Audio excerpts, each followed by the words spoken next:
함께 보실 하나님의 말씀은 빌립보서 1장 27절 28절 말씀입니다.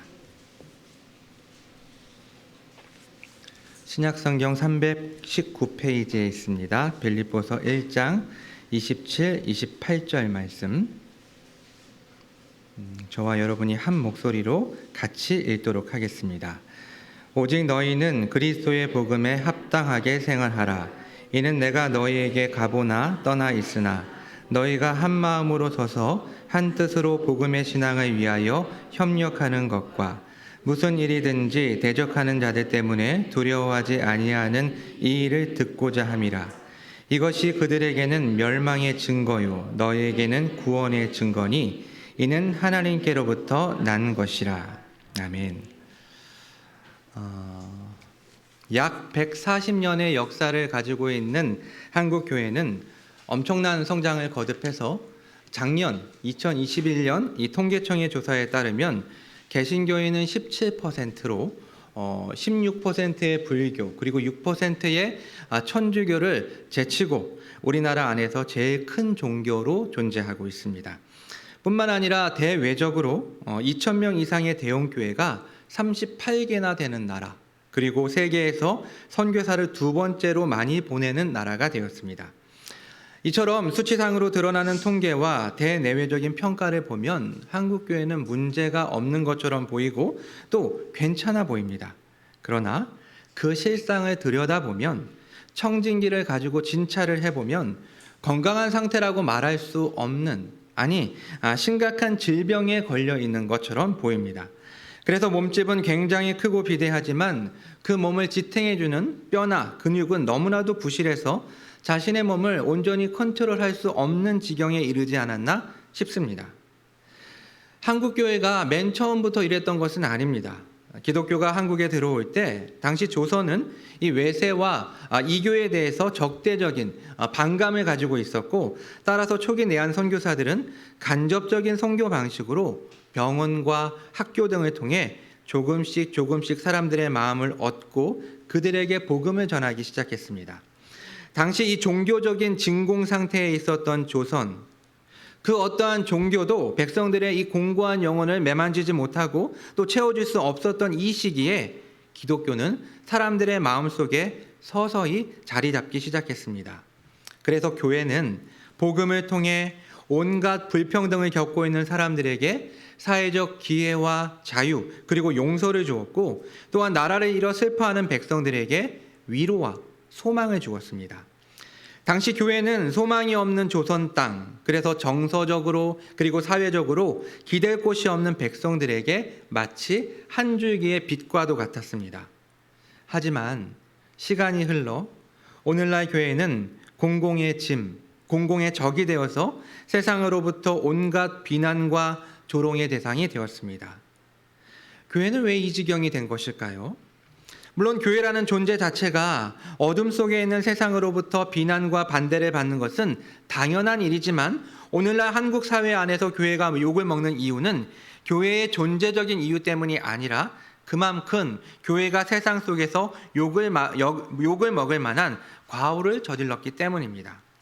예수님께서는 산상설교 가운데 하나님 나라의 백성, 곧 이 세상 속에서 살아가고 있는 신자를 소금이라고 비유하시면서 만일 소금이 그 맛을 잃으면 다만 밖에 버려져 사람에게 밟힐 뿐이니라 라고 말씀하셨는데, 오늘날 한국 안에서 교회는 이처럼 사람들에게 밟히는 지경이 되었습니다. 어떻게 해야 할까요? 어떻게 해야 다시 교회의 영광을 되찾을 수가 있을까요? 그 옛날 초기 내한 선교사님들이 했던 것처럼 교회가 더 많은 재정들을 동원해서 병원이나 학교 등을 만들어서 국민들에게 실질적인 도움을 주고, 더 나아가서 문화센터를 만들어서 지역 주민들의 삶의 질을 높여주고, 또 복지관이나 고아원, 양로원 등을 만들어서 사회복지를 책임지면 될까요? 전혀 그렇지 않습니다. 이러한 방식은 그 옛날 그 시기에는 통했을지 몰라도, 그때는 적합했을지 몰라도 오늘날 교회는 이런 사업을 할 수가 없습니다. 이것은 정부가 주도해야 될 일입니다. 물론 교회가 어느 정도 기여할 수는 있겠지만 이것은 교회의 사명, 교회의 존재 이유가 아닙니다.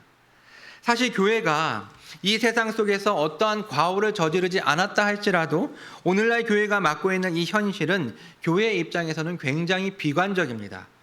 포스트 모더니즘 시대에 절대 진리에 대한 사람들의 반감, 그리고 지극히 개인주의에 빠져 있는 현대인들의 삶의 습성, 게다가 이 코로나 팬데믹을 지나오면서 수많은 사람들이 이 포스트 코로나 시대에 교회가 살아남기 위해서는 환경에 맞춰서 변화해야 한다라고 주장을 하고 있기 때문에 이러한 다양한 상황들은 현재 교회가 맞고 있는 위기라고 할 수 있습니다. 하지만 이런 어두운 현실 앞에 어떠한 형식을 바꾼다고 해서 교회가 다시 되살아나는 것은 아닙니다. 시대가 어둡고 교회가 어려움에 처할수록 교회는 본질로 되돌아가야 합니다. 즉 시대에 따른 변화와 적응이 아닌 교회는 본질로의 회복이 필요합니다. 오늘날 교회를 대하는 사람들의 입장은 두 가지입니다. 찬성 아니면 반대, 비난 아니면 소망입니다.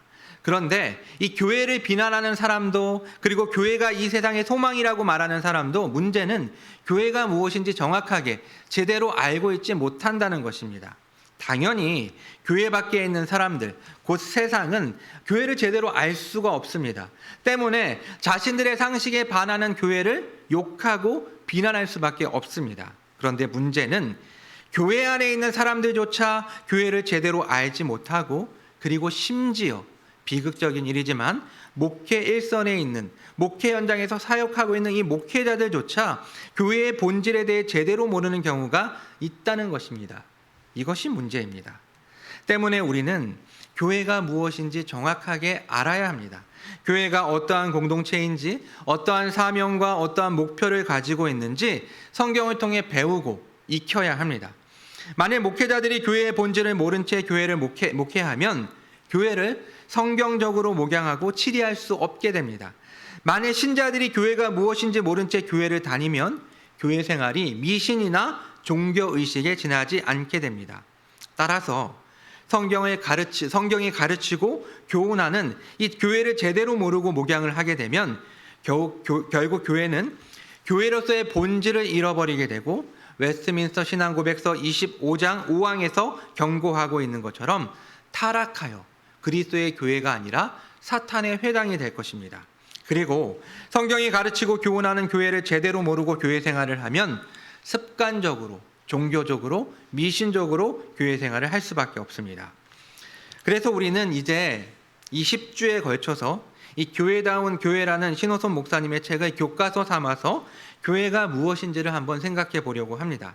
이 저자는 교회의 역사가 필립 샤프가 지적한 것처럼 모든 규범을 규정하는 규범으로서의 성경에 근거하여, 또 동시에 성경이 규정한 규범으로서의 역사적 개혁파 신조들에 근거하여 교회다운 교회가 무엇인지를 규정하고 있습니다. 쉽게 설명하면 성경과 교리를 통해서 참된 교회가 무엇인지를 정의하고 있는 것입니다. 그래서 우리는 이 책의 내용들을 기본적으로 다루면서 또 다른 자료들을 통해서 좀 더 풍요롭게 교회에 대해서 정리를 하려고 합니다. 이번 시리즈는 이 교회론에 대한 설명이 주로 이루어지기 때문에 딱딱하게 느껴질 수도 있지만, 그 가운데서 주님이 주시는 메시지를 우리가 함께 나눔으로써 여러분과 함께 참된 진리와 풍성한 은혜를 나누었으면 좋겠습니다. 자, 그렇다면 교회는 뭘까요? 그동안 여러분이 생각해왔던 이 교회라는 공동체는 어떠한 특성을 가지고 있습니까? 만약에 여러분들이 인터뷰를 하고 있다고 생각해 봅시다. 기자가 마이크를 딱 가지고 와서 여러분들에게 딱 대면서 교회가 무엇이라고 생각합니까? 당신이 생각하는 교회가 무엇입니까? 라고 물었을 때 즉각적으로 여러분은 뭐라고 답하시겠습니까? 먼저 이 저자는 교회가 무엇입니까? 라는 질문에 부정의 방법, 곧 무엇이 교회가 아닌지를 먼저 규정함으로써 교회의 윤곽을 또렷하게 잡으려고 합니다. 첫 번째로 교회는 장소나 건물이나 규모가 아닙니다. 두 번째로 교회는 세속적 의미의 사교단체나 친목단체가 아닙니다. 세 번째로 교회는 정치나 사회단체가 아닙니다. 그리고 마지막 네 번째로 교회는 어떠한 유력한 개인의 소유물도, 그리고 당회나 치리회의 것도 아닙니다. 간단하게 우리가 생각할 수 있는 교회에 대한 오해들을 잘 정리했습니다. 물론 대다수의 사람들은 당연히 이것이 교회가 아니라는 것에 대한 동의를 할 것입니다. 그러나 문제는 이 내용들이, 이 잘못된 오해와 착각들이 은연중에 우리들의 교회 생활 속에서 나타나고 있다는 것입니다.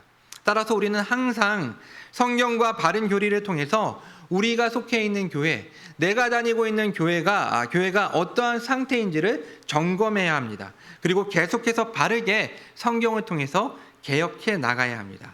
자, 그렇다면 교회는 무엇일까요? 사실 성경은 교회를 설명하기 위해 다양한 비유로 교회를 나타내고 있습니다. 특별히 신약 성경은 100가지도 넘는 이미지로 100가지도 넘는 비유로 교회를 설명하고 있는데 한 가지 이미지로는 교회 모습 전체를 담을 수 없기 때문입니다. 그래서 이것을 간략하게 삼위일체 하나님과의 관계로 정리를 해보면 먼저 하나님과의 관계를 통해서 이것을 표현할 때는 하나님의 백성, 하나님의 가족, 하나님의 신부, 하나님의 양떼, 하나님의 집이라는 비유가 있고 예수님과의 관계를 중심으로 할 때는 그리스도의 몸, 그리스도의 신부, 그리스도의 형제, 그리스도의 제자, 그리스도의 종들이 있습니다. 그리고 성령님과의 관계를 중심으로 했을 때는 성령님이 거하시는 전, 성전이라는 이미지가 사용됩니다. 그 가운데 우리는 가장 친숙한 세 가지의 비유를 통해서 교회가 무엇인지를 살펴보려고 합니다. 첫 번째는 하나님의 가족입니다. 자, 여러분은 가족하면 무엇이 떠오릅니까? 가족하면 여러분들의 머릿속에 떠오르는 단어는 무엇입니까? 물론 우리가 살아온 가족의 상황에 따라서 좀 달라질 수 있겠지만 따뜻함, 쉼, 그리고 돌아갈 곳 이런 다양한 의미들의 내용들이 생각날 것입니다. 가족은 이 세상에서 그 어떠한 공동체보다 친밀합니다. 사람은 가족 안에서 태어나고 가족 안에서 자라고 또 가족의 품 안에서 생을 마칩니다. 또한 가족은 서로 사랑하고 아낌없이 자신을 줄 수 있습니다. 가족은 이러한 특성을 가지고 있는데 그렇다면 성경에서는 왜 교회를 가족의 이미지로 묘사하고 있는 것일까요? 우리는 주기도문을 통해서 그 이유를 알 수가 있습니다. 예수님께서는 주기도문에서 우리가 하나님을 부를 때 하늘에 계신 우리 아버지여 라고 부르도록 요청하고 있습니다. 요한복음 1장 12절에 따라서 영접하는 자, 곧 예수 그리스도의 이름을 믿는 사람들은 하나님의 자녀가 되는데 여기서 우리 아버지라는 의미는 결국 하나님을 아버지로 부르는 다른 하나님의 자녀들과 형제 자매가 된다는 의미입니다. 그래서 우리가 예수 그리스도를 믿는다라는 것은 하나님을 아버지로 부르는 이 거대한 가족 가운데 가입된 것과 마찬가지입니다. 이러한 이유로 우리 교회 신자들이, 이 베샬롬 교회 신자들이 내 형제와 자매가 되고 더 나아가서 시대와 장소를 초월한 하나님께서 선택하셔서 예수 그리스도를 믿는 모든 성도들이 형제 자매가 되는 것입니다. 결국 예수님을 믿음으로 우리들은 우주적인 가족, 영원한 가족의 일원이 되는 것입니다. 여러분, 왜 교회에서 남성을 향해 형제라고 부릅니까? 왜 여성을 향해 자매라고 부릅니까? 바로 이러한 이유 때문에 형제 자매라고 교회에서 부르고 있는 것입니다. 바로 우리가 같은 하나님을 아버지로 섬기는 한 가족이기 때문에 우리가 형제 자매가 되는 것입니다. 성경을 보면 사도 바울이 디모데에게 목양을 가르칠 때 성도들을 가족처럼 대해야 한다라고 지도하고 있습니다. 디모데전서 5장 1절과 2절을 한번 찾아보겠습니다. 디모데전서 5장 1절 2절 제가 읽어드리겠습니다. 늙은이를 꾸짖지 말고 권하되 아버지에게 하듯 하며 젊은이에게는 형제에게 하듯 하고 늙은 여자에게는 어머니에게 하듯 하며 젊은 여자에게는 온전히 깨끗함으로 자매에게 하듯 하라. 자, 이처럼 교회는 하나님의 가족입니다. 교회에 대한 성경의 두 번째 이미지는 바로 예수 그리스도의 몸입니다. 에베소서 1장 22절과 23절을 한번 찾아보겠습니다. 에베소서 1장 22절, 23절입니다.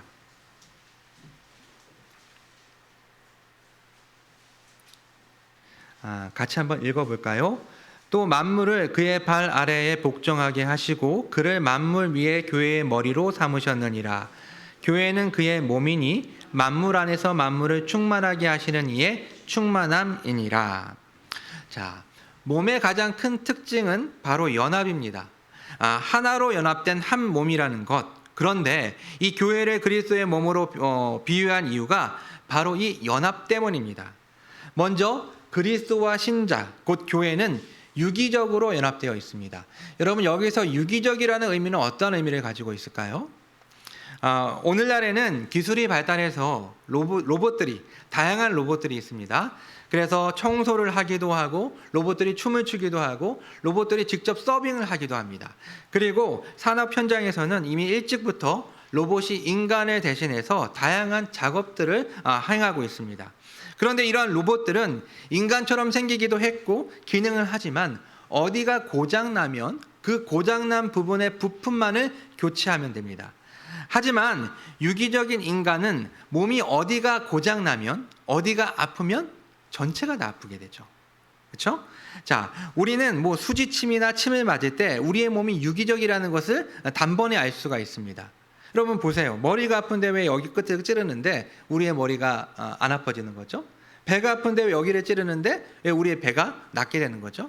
그것은 우리의 몸이 유기적인 몸, 우리의 몸이 유기체이기 때문에 서로 연결되어 있고 연합되어 있기 때문입니다. 바로 예수 그리스도와 교회가 이렇게 한 몸으로 연결되어 있다, 유기적으로 연합되어 있다라는 의미입니다. 그런데 이 몸 가운데 그리스도가 교회의 머리가 되신다라는 것은 예수님이 이 교회를 다스리신다라는 의미입니다. 마치 우리의 몸이 머리를 통해 움직이고 통제를 받는 것처럼 교회는 머리 대신 예수 그리스도의 이 지배와 통치를 받아야만 살아 움직일 수 있는 것입니다. 자, 그렇다면 어떻게 우리가 예수 그리스도와 연합을 이루어서 한 몸을 이룰 수가 있을까요? 그것은 바로 믿음과 성령으로 됩니다. 곧 내가 예수 그리스도를 믿을 때 성령님께서 나를 그리스도에게 접붙여 주심으로 우리는 그리스도와 연합됩니다. 사실 이것은 굉장히 놀랍고 신비한 일로 우리의 이성으로는 쉽게 이해가 되지 않습니다. 따라서 그리스도와 교회와의 연합은 영적인 연합이며 신비한 연합입니다. 그런데 이게 끝이 아닙니다. 신자, 곧 교회는 그리스도와 연합을 하여 한 몸이 되었는데 교회 안에 있는 성도와 다른 성도들도 함께 연합되어 있다라는 것입니다. 이것에 대해서 사도 바울은 고린도전서 12장 12절 이하에서 은사에 관해서 설명하면서 27절에서 이렇게 이야기합니다. 너희는 그리스도의 몸이요 지체의 각 부분이라 라고 분명하게 말하고 있습니다. 한 몸에는 여러 가지 기능과 역할을 가진 다양한 지체들이 있습니다. 가지 지자에다 몸체입니다. 손도, 손가락도 지체고 우리의 어떠한 모든 기구들이 다 지체인 것이죠. 자, 눈이 있기 때문에 볼 수가 있고, 귀가 있기 때문에 들을 수가 있고, 코가 있기 때문에 냄새를 맡을 수가 있고, 손과 발이 있기 때문에 이동을 하고 작업을 할 수가 있습니다. 이처럼 우리 몸에는 각 지체들이 존재하고 있기 때문에 인간답게 살 수 있는 것입니다. 따라서 누가 더 높고 낮음을 따지며 부러워하고 부끄러워하고 깔보고 시샘할 필요가 없습니다. 오직 신자는 우리가 서로 그리스도를 머리로 하는 한 몸이 되었음을 알고 겸손한 마음으로 각각 자기보다 남을 더 낮게 여기는 삶을 살아야 하는 것입니다. 여러분, 왜 교회 안에 있는 성도들을 지체라고 부르는지 아시겠습니까? 바로 예수 그리스도를 머리로 하는 한 몸이 되었기 때문입니다. 각각의 은사가 다르고 각각의 캐릭터들이 다 다르지만 우리는 그리스도를 머리로 하는 한 몸으로서 우리가 가지고 있는 은사로 이 교회를 풍요롭고 아름답게 만들어가는 것입니다. 재미있는 이야기가 있는데요. 유대인의 탈무드에는 몸은 하나인데 머리가 둘 달린 사람의 이야기가 있습니다. 자, 이 사람은 한 사람일까요? 두 사람일까요? 몸은 하나인데 머리가 두 개인 사람. 자, 유대인들이 내린 정답은 한쪽 머리에 뜨거운 물을 부었을 때 다른 쪽 머리도 같이 뜨거움을 느끼면 한 사람이고 다른 쪽 머리가 뜨거움을 느끼지 못하면 두 사람이라는 것입니다. 비록 신자들은 각각 다른 배경 속에서 태어나서 다른 모습으로 살아가고 있지만 예수 그리스도를 믿음으로 한 몸이 되었기 때문에 그리스도 안에서 한 몸 된 지체들은 함께 기뻐하고 함께 슬퍼하는 감정 공동체, 운명 공동체가 되었습니다. 우리는 이 사실을 기억하고 우리 지체들에게 아낌없는 사랑을 베풀 수 있어야 합니다. 이처럼 교회는 예수 그리스도의 몸입니다. 마지막 세 번째로 성경이 말하는 교회의 이미지는 성령이 거하시는 성전입니다. 에베소서 2장 20절로 22절을 한번 찾아보겠습니다. 에베소서 2장 20절로 22절 한번 같이 한번 읽어볼까요? 너희는 사도들과 선지자들의 터 위에 세우심을 입은 자라. 그리스도 예수께서 친히 모퉁이 돌이 되셨느니라. 그의 안에서 건물마다 서로 연결하여 주 안에서 성전이 되어가고 너희도 성령 안에서 하나님의 거하실 처소가 되기 위하여 그리스도 예수 안에서 함께 지어져 가느니라. 자, 이 말씀에 따르면 신자는 성령 안에서 하나님이 거하실 성전으로 지어져 간다고 말씀하고 있습니다. 먼저 사도 바울은 교회의 기초로 사도들과 선지자들의 터를 이야기하고 있습니다. 여기서 이 사도는 예수님과 함께 했던 부활의 증인들을 의미하고, 선지자들은 이 구약 시대의 선지자들처럼 직접 계시를 통해서, 직통 계시를 통해서 하나님의 말씀을 받았던 신약 시대의 선지자들을 의미합니다. 이처럼 이 사도와 선지자는 하나님의 교회를 구성하는 데 있어서, 이 신약 교회를 구성하는 데 있어서 아주 특별한 역할을 했던 사람들입니다. 그래서 이 사도와 선지자들의 터란 사도적 신앙 고백, 곧 바른 신앙을 가진 사람들로서 교회는 언제나 이 사도들과 동일한 신앙을 가진 사람들로 구성된다는 의미입니다. 따라서 사도와 선지자들의 터 외에 다른 신앙을 가지고 있는 사람들은 교회라고 말할 수 없습니다. 사이비요, 이단입니다. 자, 그리고 사도는 집의 모양으로 이 교회를 설명하고 있는데, 유대인들은 집을 지을 때 먼저 이 모퉁이 돌을 놓고 모퉁이 돌을 기준으로 건물의 가로, 건물의 세로, 건물의 높이를 계속 연결되도록 돌을 쌓음으로 집을 짓는다고 합니다.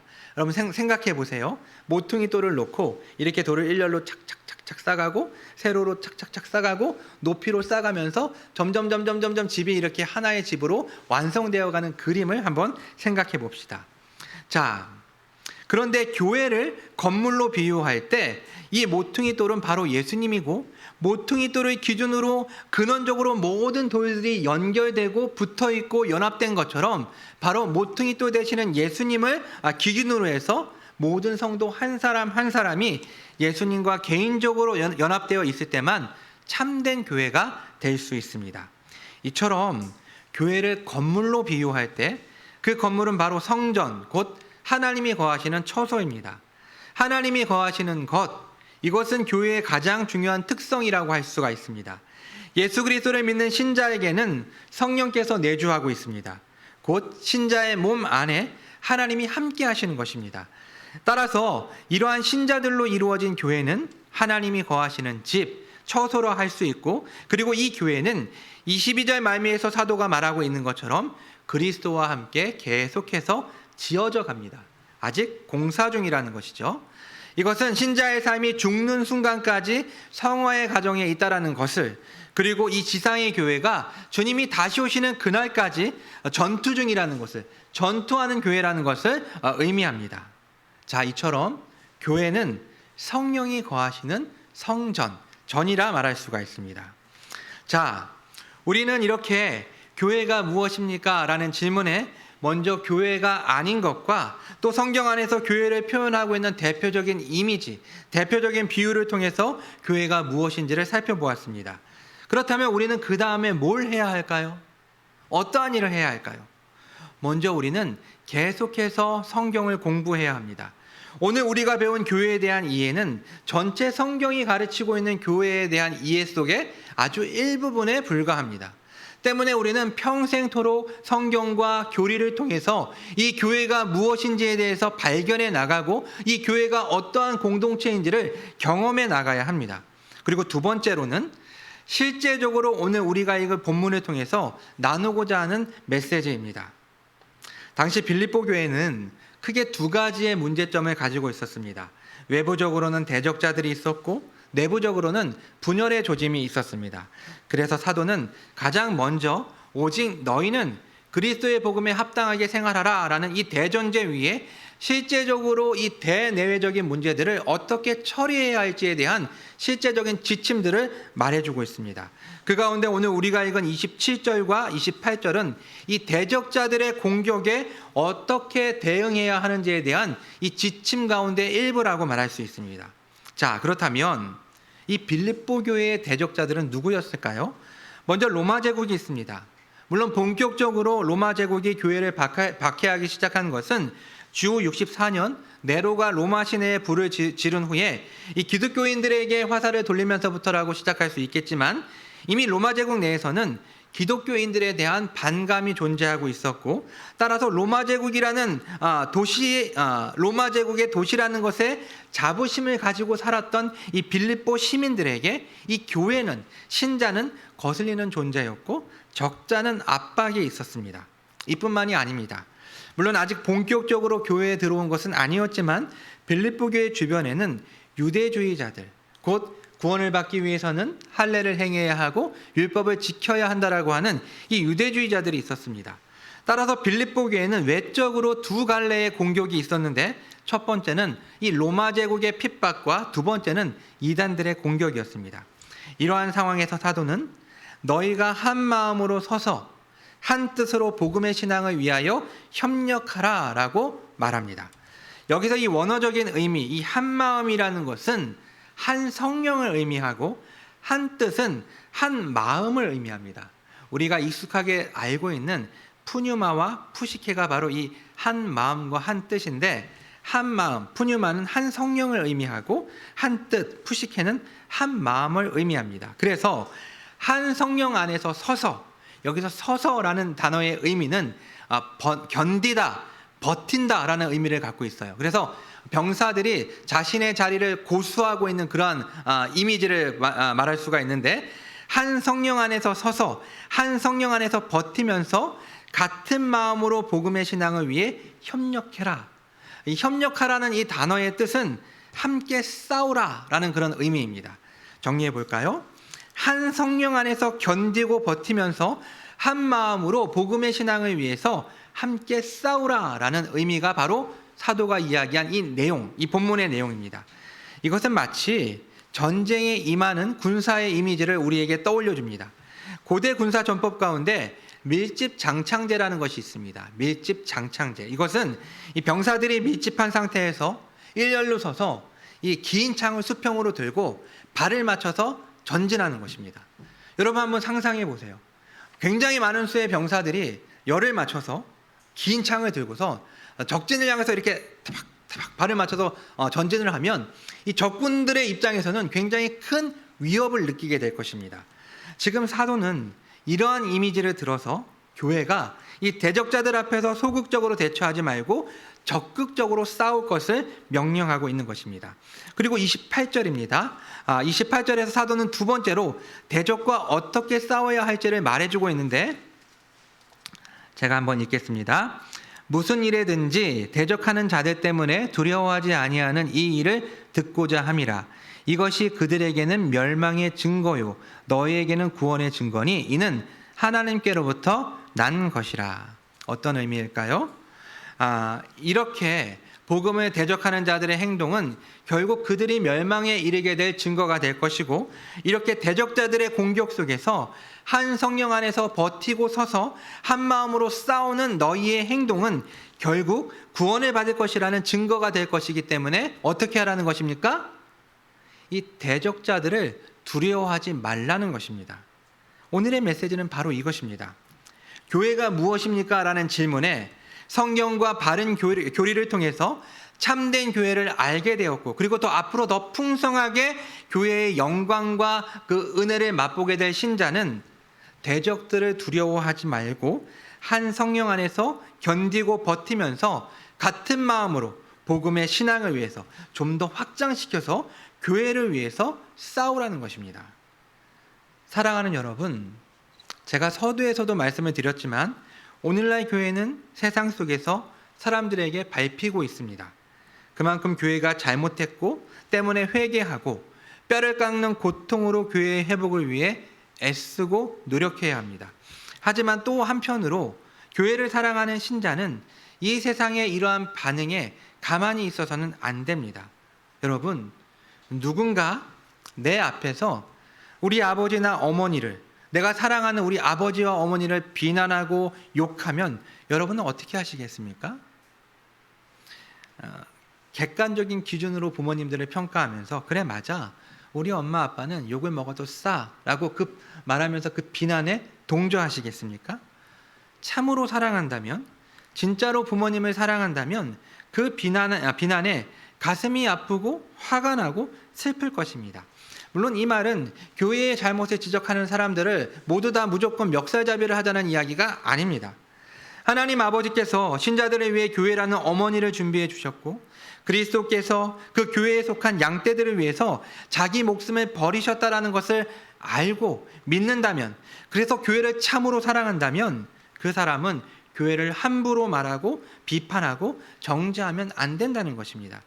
그래서 사람들이 교회를 조롱하고 욕할 때 은근슬쩍 숟가락을 올리는 비겁한 행동을 해서는 안 됩니다.